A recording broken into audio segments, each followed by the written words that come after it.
Okey, yang C. Raja di bawah menunjukkan waktu mula dan tamat.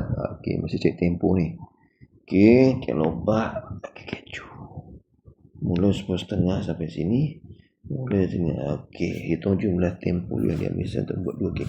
Okey, jadi kita carilah tempoh bagi kek lobak tambahkan dengan tempoh bagi kek keju. Okey, belajar tempoh maknanya kita kena buat akhir tolak awal. Kan? Tambah akhir tolak awal. Okey, kek lobak akhir 11.40 tolakkan dengan 10.30. Okey, tambahkan dia kata dalam berapa minit? Oh, dia tak cakap. Okey, akhirnya dekat sini pukul 3 sampai tolakkan dengan 2.15. Okey. So ni terpulanglah sama ada awak nak gunakan cara bentuk lazim ataupun pemikiran yang logik.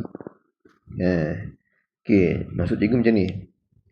Cuba kita gunakan yang logik dulu Okey. Mula 10.30 sampai 11.40. Pening. Okey, sabar dulu. Okey. Awak jenis suku yang mana? Awak nampak tak 10.30 ni kalau tambah 1 jam 11.30. Betul? Betul kan?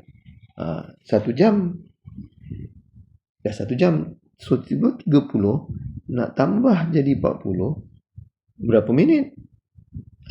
So kita tengok kat situ kita dah tahu dah. Kita dah tahu dah ni. So jawapannya ialah 1 jam 10 minit. Okey, tambah. Okey, kat sini pula. 2 suku sampai pukul 3. Maknanya kalau cikgu letak 3 suku ni kat sini baru 1 jam. Ini 3. Maknanya kurang sejam. So kurang sejam. Okey, maksudnya jawapannya apa? Okey, katakan awak tak nak buat macam ni. Awak tolak. Ya tolaklah. Tolaklah. Okey dah. Okey, macam cikgu cakap nak tolak kalau sama dia punya PM, sama dengan M, settle.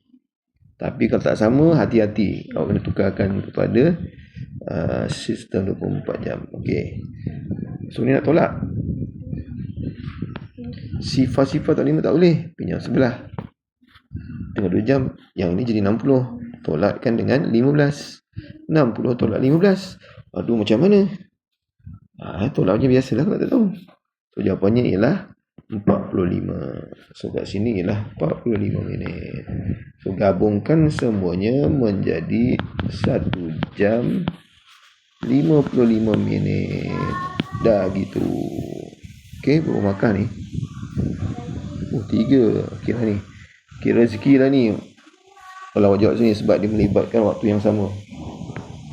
Pagi dengan pagi, petang dengan petang. Jangan pagi dengan malam, leceh. Walaupun nombornya sama. Ialah contoh 2 pagi, 2.30 pagi dengan 2.30 petang. Macam mana nak tolak? Habis lah. Tapi kena faham lah.